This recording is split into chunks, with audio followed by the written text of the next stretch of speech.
إخواني أخواتي، السلام عليكم ورحمة الله تعالى وبركاته.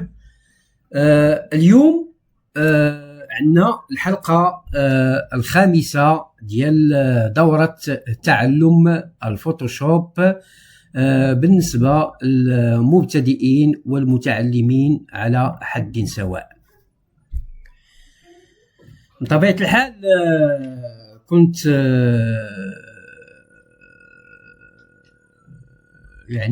قلت لكم في الدورات السابقة، الحلقات السابقة على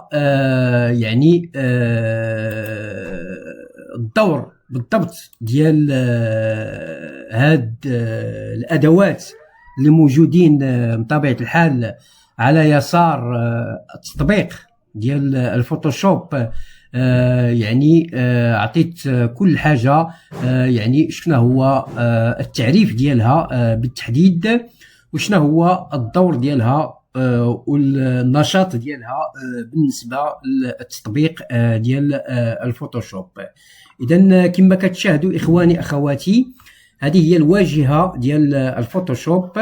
بطبيعة الحال هنا غادي ندير كريي نوفو كما العادة، غادي نمشي لهاد القياس هذا اللي كتشاهدوه دابا حاليا، اللي هو بطبيعة الحال 267 مليمتر فوا 420 مليمتر. بطبيعة الحال لا ريزولوسيون ديالو هي 300 بيكسل. إذن كنديرو بطبيعة الحال كريي بهذا الشكل هذا اللي كتشاهدوا دابا حاليا. بطبيعة الحال كما قلت لكم في الحلقات السابقة، كنت أعطيتكم التعريف ديال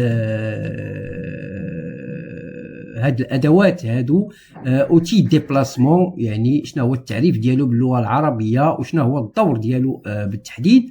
ثم أعطيتكم كذلك التعريف ديال اوتي دو سيليكسيون باللغة العربية وشنو هو الدور ديالو بطبيعة الحال.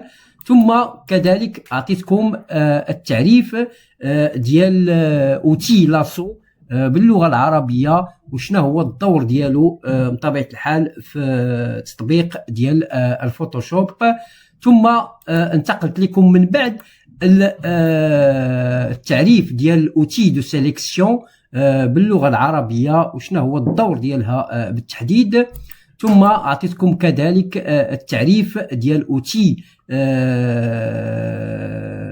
ركادراج باللغة العربية وشنو هو الدور ديالو بالتحديد. وأخيرا أعطيتكم كذلك التعريف ديال اوتي ايماج باللغة العربية وشنو هو الدور ديالو بالتحديد. اليوم إخواني أخواتي غادي انتقل لكم لواحد الأداة اللي هي مهمة جدا بالنسبة للمصممين ولي ديزاينر بصفة عامة، رغم أنها بالنسبة للمبتدئين ما كيفضلوهاش لأنها شوية صعيبة بطبيعة الحال، وخصها الممارسة الكثيرة باش يمكن الإنسان أنه يضبطها بواحد الكيفية اللي هي جيدة. ولكن كونوا على يقين إخواني أخواتي أنه إن فوا من اللي غادي تميتريزي هاد الأداة هذه فعندها واحد الدور كبير وكبير جدا في مجال ديال التصميم الانفوغرافيكي. بطبيعة الحال هذه الأداة هذه هي الأداة ديال اوتي بلوم اللي كتشاهدوها دابا حاليا على الشاشة. بطبيعة الحال غادي تسألوا إخواني أخواتي ما معنى اوتي دو بلوم باللغة العربية وشنو هو الدور ديالها بالضبط. بطبيعة الحال أداة القلم اوتي دو بلوم التعريف ديالها باللغة العربية هي أداة القلم. بطبيعة الحال هاد أداة القلم أو اوتي بلوم هي واحدة من أهم الأدوات في الفوتوشوب. كتمكنك من رسم مسارات يعني لي تخاسي، مسارات دقيقة سواء كانت مستقيمة أو منحنية، وكتستعمل بشكل كبير في القص الاحترافي اللي كنسميوه باللغة الفرنسية بديتوراج.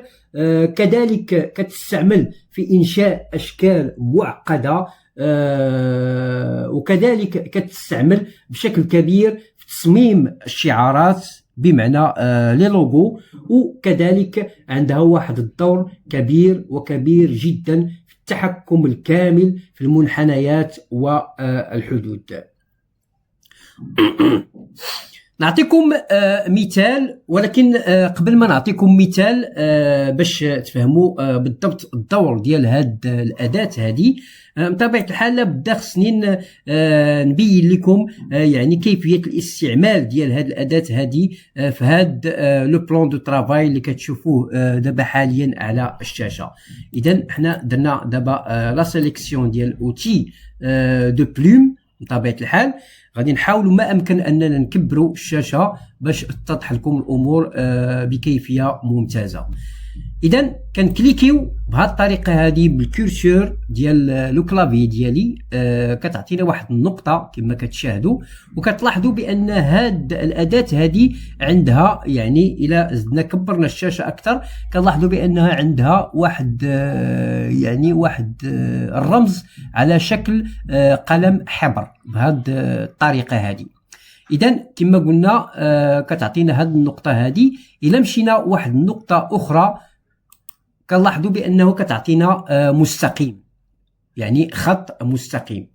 الا بغينا هذا الخط المستقيم انه يكون منحني بطبيعه الحال، فاش كنديروا يعني بالضبط، يعني كنمشيو لواحد النقطه اخرى مثلا اخواني اخواتي بهذه الطريقه هذه، ولكن كنحافظوا يعني يدينا يعني ما كنطلقوش يدينا من الكورسور ديال لو كلافي، تيبقى يعني اليد لاصقه في الكورسور ديال لو كلافي. بطبيعه الحال الكورسور الايسر ديال لو كلافي ديالي بطبيعه الحال تتبقى اليد مشدوده، يعني ما كتطلقش يديك، وكتحاول ما امكن انك تحرك لا سوري بهذه الطريقه هذه اللي كتشاهدوا.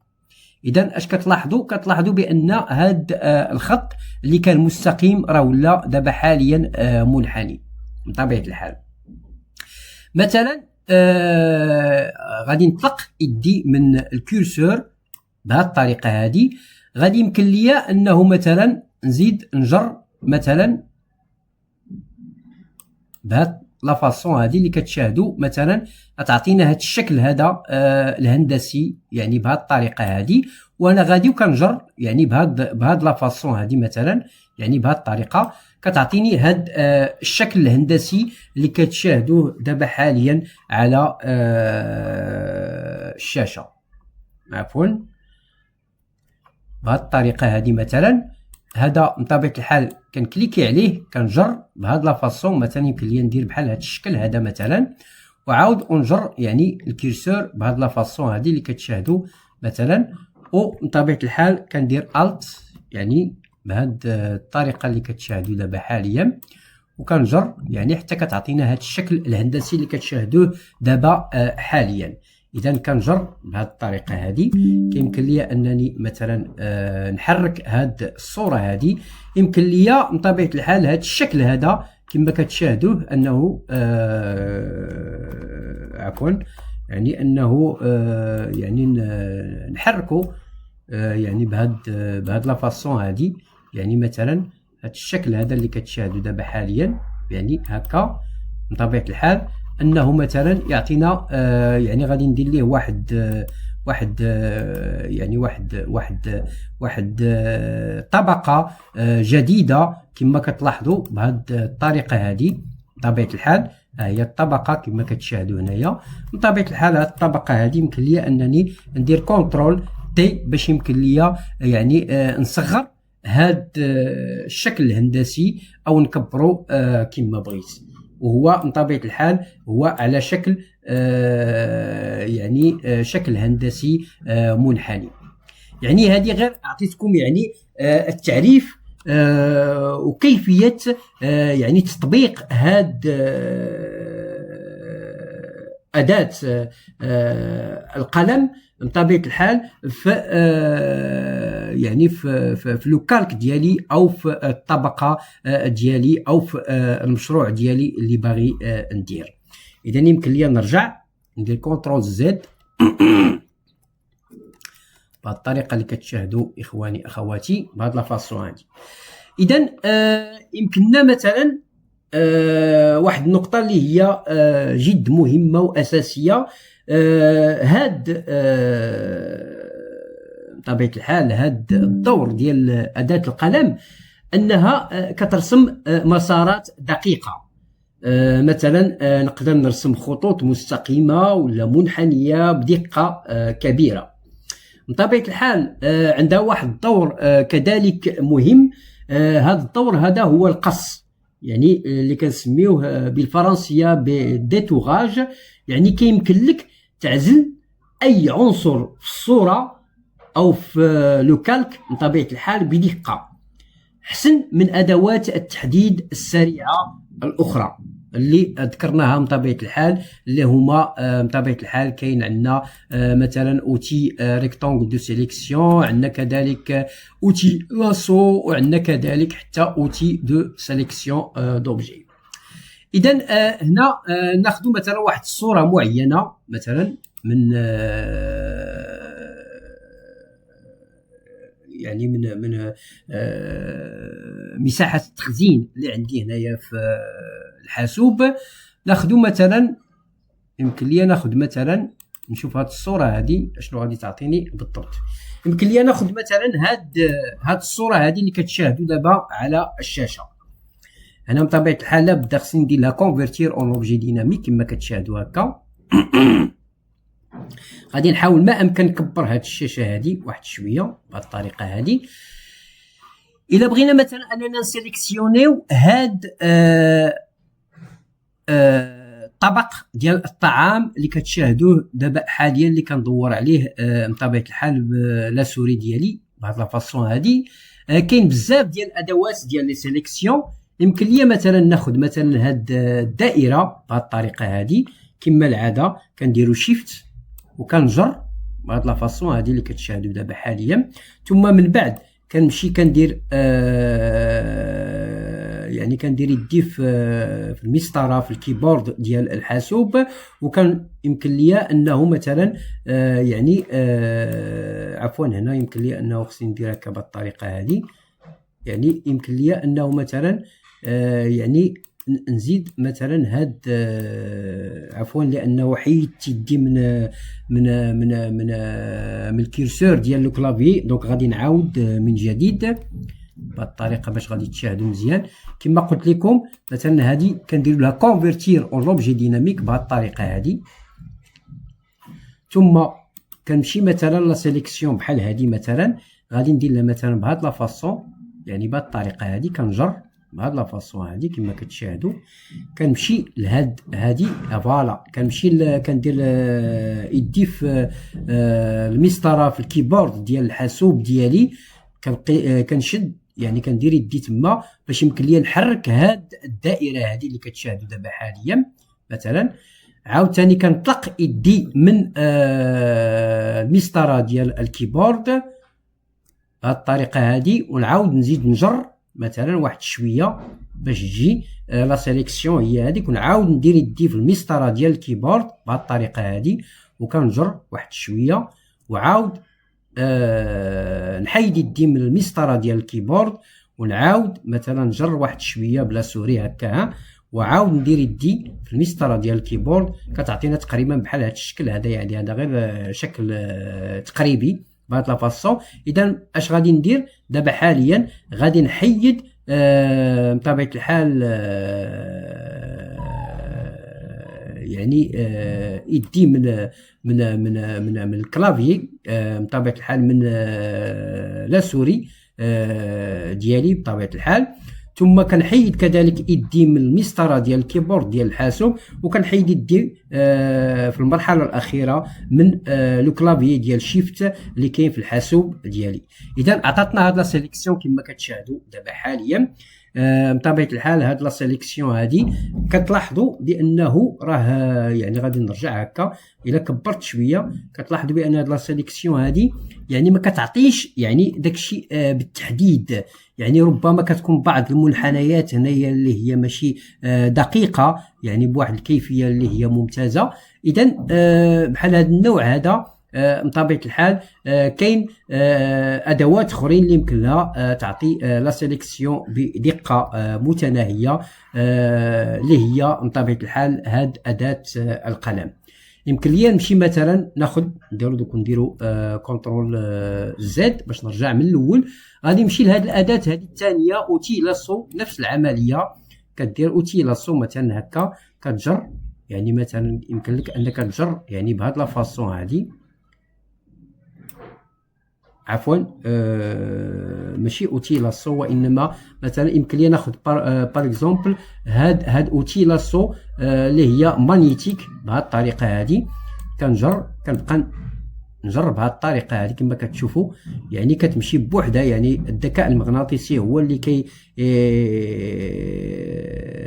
يعني كيدير لا سيليكسيون اوتوماتيك بهذه لا فاصون. وغادي نلاحظوا مثلا كما قلت لكم غادي ندير مثلا بهذه لا فاصون هذه مثلا، غادي نرجع يعني بهذه لا فاصون عفوا. اذا غادي ندير كنترول زد، غادي نعاود بهذه الطريقه هذه اللي كتشاهدوا مانيتيك. غادي نكبر شويه الشاشه، اذا كتلاحظوا بانه كيعطيك بحال هذا الشكل هذا اللي كتشاهدوا اخواني اخواتي بهذه لا فاصون هذه. اذا باش نحيد كنكليكي على هذا كندير هكا. اش كتلاحظوا بانه الا كبرنا الشاشه بطبيعه الحال بهذه الطريقه كتلاحظوا بانه لا سيليكسيون ولكن ماشي دقيقه 100%. يعني لا بدا خصني نقاد هاد الجوانب اللي كتشاهدوا دابا حاليا باش غادي تجي لا سيليكسيون هي هذيك. كاين واحد بطبيعه الحال غندير كنترول زد كما العاده، غادي نمشي لهاد الاداه هذه الثالثه اللي هي اوتي دو سيليكسيون دوبجي. كنكليكي عليها مثلا كنجر بهذه الطريقه هذه اللي كتشاهدوا مثلا. اش كتعطي الذكاء الاصطناعي بوحده هو اللي كيدير لا سيليكسيون، ولكن ديما كاين واحد شويه ديال الخدمه خصها دار، يعني باش انه مثلا هاد الجهه هذه تكاد على حقها وطريقها. اذا كما قلت لكم اخواني اخواتي، احسن طريقه اللي يمكن يدير الانسان هي بطبيعه الحال اداه القلم اللي هي هذه اوتي بلوم، اللي هي كتعطي التحديدات ولا سيليكسيون بطريقه دقيقه. بطبيعه الحال غادي نرجع لهذه الصوره هذه من بعد. غادي نعطيكم واحد المثال اخر. مثلا الا مشيت درت مثلا اوفرير مثلا، وخديت مثلا واحد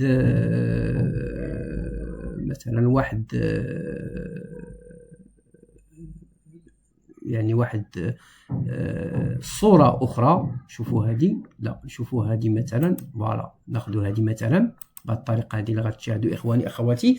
هذه الصورة هذه اللي كتشاهدوا دابا حاليا غادي نحاول نكبرها واحد شوية، يعني بهذه لا فاصون هذه دابا يمكن لي أنني ندير فيها يعني نقطع هاد يعني هاد الدخله ديال هاد الجمع هذا عن طريق بطبيعه الحال اوتي بلوم اللي كنسموها باداه القلم. كيفاش كنديروا؟ هانتوما شوفوا اخواني اخواتي، غادي نسيليكسيوني بطبيعه الحال. قبل لا بدا خصني نرجع هنا، غادي ندير كونفيرتير اون لوبجي ديناميك بهذه الطريقه هذه باش كنحافظ على الجوده ديال الصوره بطبيعه الحال. اذا كنمشي لهاد اوتي بلوم، غادي نحاول نكبر لكم الشاشه باش تبان لكم الامور بكيفيه مدققه. اذا كما العاده كنكليكي مثلا هذه النقطه، كنمشي لهذه النقطه هذه كتعطينا خط كما كتشاهدوا. مثلا يمكن لي بطبيعه هذا الخط هذا باش يمكن لي ننتقل لخط اخر تندير الت ثم كنكليكي على هذه النقطه باش كيتحيد هذاك سميتو. يمكن لي عاود ندير هذه النقطه هذه كما تشاهدوا، كندير الت ونكليكي على هذه النقطه هذه بطبيعه الحال، ونمشي عاوتاني مثلا لهذه النقطه هذه بهذه الطريقه هذه، كندير عاود الت ونكليكي على هذه النقطه. بطبيعه الحال غادي نمشي لهاد الجهه، هاد النقطه هذه. اذا كنلاحظوا بان هذا الخط هذا يعني هو منحني، وعندي انا هنايا خط مستقيم. اذا اش غادي ندير؟ غادي نبقى شاد يعني يدي في الكيرسور ديال الكلافي، وغادي نبدا نجر يعني تدريجيا بهذه الفاصون حتى عطاتني هذا الشكل هذا. من بعد كندير الت، لا بدا انك خصك دير الت، ضروري انك دير الت، ثم كتكليكي على النقطه الاخيره ديال الرسم بهذه الطريقه باش يمكن لك تنتقل لخط اخر. نفس الشيء غادي ندير مثلا بهذه الطريقه، مثلا نقطه بهذه الفاصون، عفوا غادي ندير كونترول زد بهاد لافاسون هادي. اذا كما قلت لكم غندير الت وغادي نكليكي على هاد النقطه هادي، ثم كنمشي لهاد النقطه هادي اللي كتشاهدوا دابا حاليا، غندير عاود الت وغادي نكليكي على هاد النقطه. نفس العمليه غنكليكي على هاد النقطه. كنلاحظوا بان هنا راه خصو يكون خط منحني. اذا كنبقى شاد يدي في الكيرسور ديال لو كلافيي وكندير بهاد الطريقه هادي، عطاني هاد الشكل المنحني. ثم كنطلق يدي من الكيرسور ديال لو كلافي ديالي. من بعد كندير الت بطبيعه الحال، وكندير كنكليكي على هذه النقطه، وكنمشي عاوتاني مثلا لهاد النقطه هذه اللي كتشاهدوا مثلا هنا حاليا بهاد لافاسون هادي. عفوا غادي ندير كونترول زد، غادي نمشي عفوا لهاد كما قلنا الت، ثم كتكليكي على هذه النقطه باش كتبدا المسار من جديد بهذه لافاسون هذه كما كتشاهدوا يعني. عفوا كونترول زد، غادي ندير الت، ثم كنكليكي على هذه النقطه باش ننتقل لنقطه جديده بطبيعه الحال. اذا كنمشي لهنايا كتعطينا هذا الشكل هذا. كنبقى بارك يدي على لو كلافي وكنجر يعني بهاد لافاسون هادي اللي كتشاهدوا دابا حاليا. مثلا اللي ندير لها هاد الشكل هذا مثلا بهاد الطريقه، كنطلق يدي تندير عاود الت ونكليكي على هاد النقطه هادي، ثم كنمشي مثلا لهنا. يعني هنايا راه خص ديروا خط منحني. اذا كنبقى بارك يدي على لو كلافي وكنجر بهاد لافاسون هادي اللي كتشاهدوا دابا حاليا مثلا تقريبي بحال هذا الشكل هذا مثلا. اخواني اخواتي مثلا بحال هذا الشكل هذا تيعطيني هذا الشكل. كنطلق يدي تندير الت، ثم كنكليكي على هاد النقطه الاخيره، ثم من بعد كنمشي لهاد النقطه اللي كتشاهدوا هنايا عاوتاني نفس الشيء. كان يعني كنجر يدي بطبيعه الحال بالكيرسور لانه هذا خط منحني كذلك. كنطلق يدي تندير الت عاوتاني، كندير هاد النقطه هذه اللي كتشاهدوا دابا حاليا. نفس العمليه تنمشي عاود لهنا بهاد الطريقه هذه اللي كتشاهدوا. كنلاحظوا بان هنا غادي نحاول ما امكن باش يعطي الشكل بحال هذا الشكل هذا. كنطلق يدي نفس العمليه، كندير هنا الت ثم كنكليكي على هذه النقطه هذه ونمشي مثلا حتى لهذه النقطه الاخيره. نفس العمليه يدي كتبقى مشدوده مع الكلافي، يعني ما كنطلقش يدي وكنجر بهاد لافاسون هذه اللي كتشاهدوا اخواني اخواتي. بهاد لافاسون هذه كتشاهدوا بحال هذا الشكل هذا مثلا. يعني هذه غير يعني بشويه يعني ممارسه مستمره غادي توليو تضبطوا هاد الاداه ديال القلم بكيفيه ممتازه بطبيعه الحال. اذا كما كتشاهدوا مثلا بهاد لافاسون هذه مثلا، يعني راه مبتدئ في هذا الشيء بطبيعه الحال. عذروني الا درت شي حاجه ماشي هي هذيك. انا اللي كيهم هو انكم غير تفهموا المعنى ديال هاد الاداه هذه وشنو هو الدور ديالها بالتحديد. كنطلق يدي من الكيرسور ديال لو كلافي، ثم كندير ديما الت ونكليكي على هاد النقطه هذه باش نبدا مسار جديد. كندير مثلا يعني مثلا بهذا الشكل هذا مثلا. كنجر عفوا هنا غادي ندير كونترول زد مثلا. هنا غادي ندير الت وغادي نكليكي على هذه النقطه بهذه لافاسون هذه اللي كتشاهدوا. يمكن لي ندير مثلا بحال هذا الشكل هذا مثلا. غتمشي لهذه النقطه مثلا وغادي نجر بهذه لافاسون هذه، يعني تقريبي، يعني هذا غير تقريبي. كنطلق كندير عاوتاني الت ونكليكي على هاد النقطة ونمشي مثلا لهاد النقطة هادي مثلا كنجر عفوا هنا خصني ندير كونترول زد يعني ما درتش الت غادي ندير الت ثم نكليكي على هاد النقطة بهاد لافاصون من بعد كنمشي لهاد النقطة هادي لا عندك هنايا غادي ندير عاود كونترول زد يعني مثلا هنا غادي ندير هكاها يعني عطاني هاد المنحنى هذا غادي نرجع ندير كونترول زد يعني هنا غادي ندير الت كونترول زد غادي ندير الت ثم كونترول بهاد الطريقة هادي نشوف واش غادي يعطي دابا. هادي شوية كتبغي التدقيق في الاشياء اذا غادي نعاود نرجع غادي ندير مثلا هكا بهاد لافاصون هادي اللي كتشاهدوا بطبيعة الحال غادي ندير نجر لا عفوا غادي ندير كونترول زد غادي نمشي نعاود نرجع من الاول قلنا غادي ندير الت وغادي نبدا من هاد النقطة هادي لهاد النقطة هادي غادي يبقى جر يعني غير هذا غير تعريف هذا غير يعني بحال هاد الشكل مثلا كدير بحال هاد الشكل كنطلق تندير الت ثم كليكي هكا كلي ندير مثلا ها عفوا هنا كاين واحد المشكل غادي ندير الت غادي ندير مثلا لا عطاتنا هادشي كاع من الاول بلاتي ندير كونترول زد هيا بهذا الشكل هذا. اذا هنا غادي نحاول ما امكن انه يعني غادي نعاود ندير كونترول زد هنا شويه هذه صعيبه غادي نحاول غادي ندير لها بهذه الطريقه هذه غادي نجر يعني بهذه الطريقه هذه مثلا ثم كدير الت عطاتنا هذا الشكل فوالا غادي نمشي لهنا دابا راه مزيانه. اذا غادي ندير عاود نفس العمليه غادي نجر مثلا بهذه الطريقه اللي كتشاهدوا اخواني اخواتي مثلا بهذه لافاصون هذه تقريبي بهذا الشكل هذا ثم نفس عفوا هنا راه مازال كاين مشكل هنا بلاتي دونك هنا غادي ندير كما قلنا غادي ندير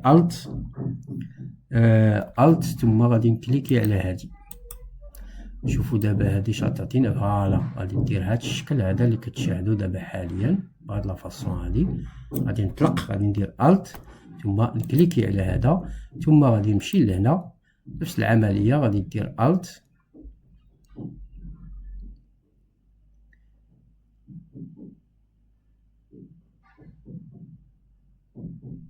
يعني تقريبي وصافي بحال هاد الشكل هذا غادي ندير عاود الت ونكليكي على هذا نفس العمليه غادي دير حتى لهنا وتعطينا هاد الشكل هذا اللي كتشاهدوا. اذا لا بد خصنا اخواني اخواتي خصنا نلاقيو هذا مع هذا يعني هنا غادي دير هاد الطريقه هذه اللي كتشاهدوا بهاد لافاصون اذا راه حنا درنا دابا لا سيليكسيون ديال هاد الدخله ديال الجامع بطبيعه الحال.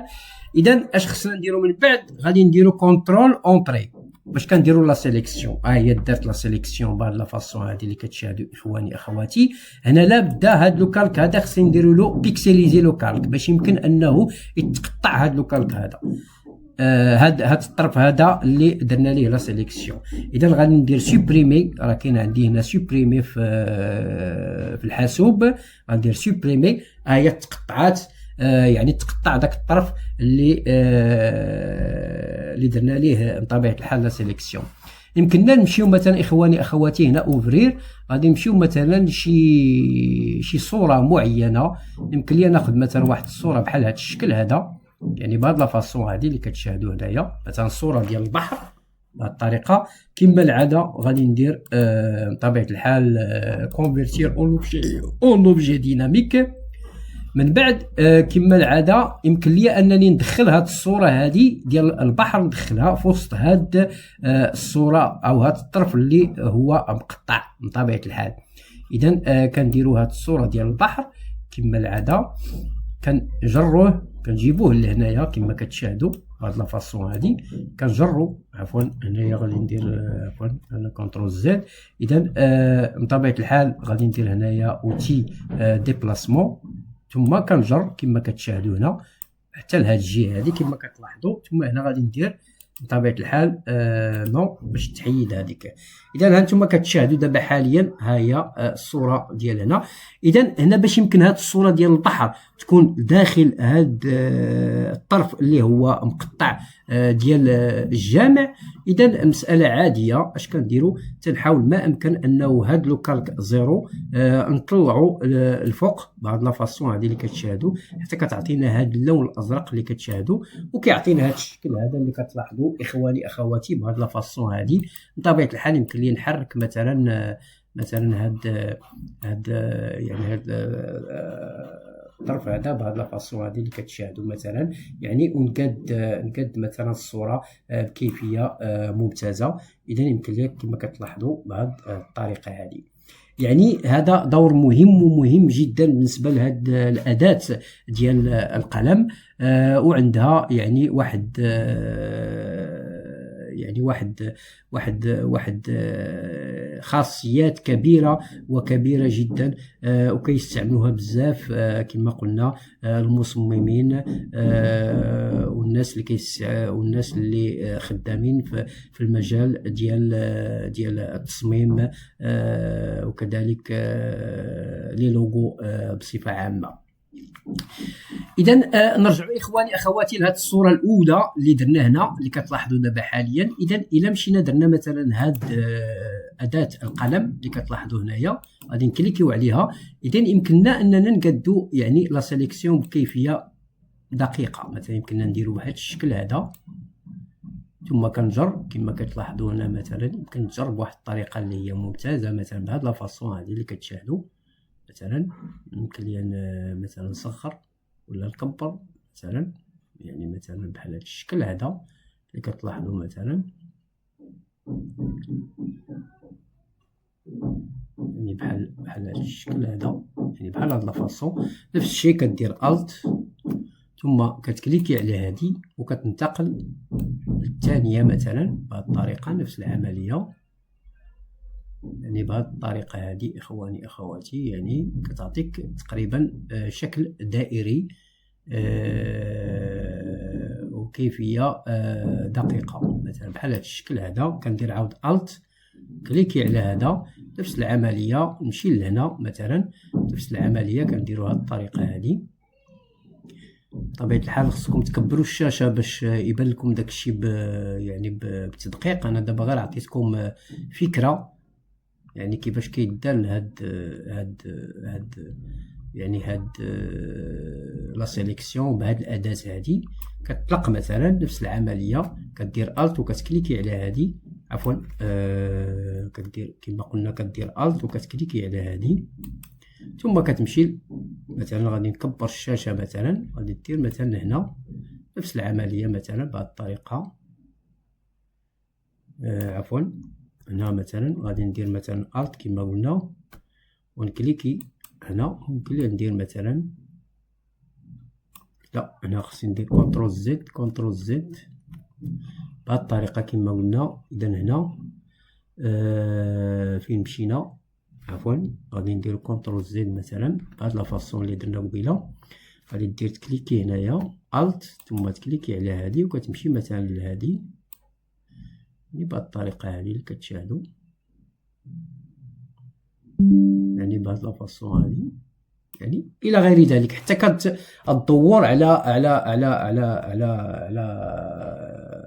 يعني هاد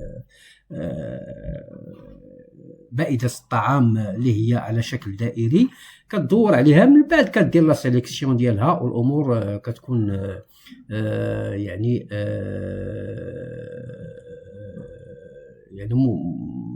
طبق فيها يعني يعني لو بروجي بواحد الطريقه اللي هي ممتازه. غير هو دابا علاش انا ما عطيتكمش يعني بتدقيق هادشي المهم، هادشي خصو الوقت وخصو هذا. انا اللي كيهم هو انني غير وريت لكم كيفاش يعني شنو هو لو رول ديال هاد الاداه ديال القلم اللي هي اوتي بلوم بطبيعه الحال. اذا اخواني اخواتي نتمنى ان هاد الفيديو هذا بطبيعه الحال يروق لكم، بطبيعة الحال اليوم عطيتكم غير شنو هو الدور ديال هاد اوتي ديال بلوم اللي هو أداة القلم بطبيعة الحال. وعطيتكم يعني أنه عنده واحد الدور مهم ومهم جدا بالنسبة للمشاريع ديال التصميم وديال يعني أنك دير واحد ديزاين اللي هو ممتاز. بطبيعة الحال في الحلقات القادمة إن شاء الله غادي نهضر لكم بطبيعة الحال على الأدوات الأخرى العمودية اللي موجودة بطبيعة الحال على يسار الشاشة.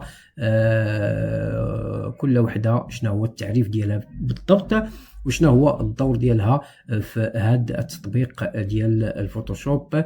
إخواني أخواتي كما العادة هذا أخوكم أوتانا مولاي الطاهر.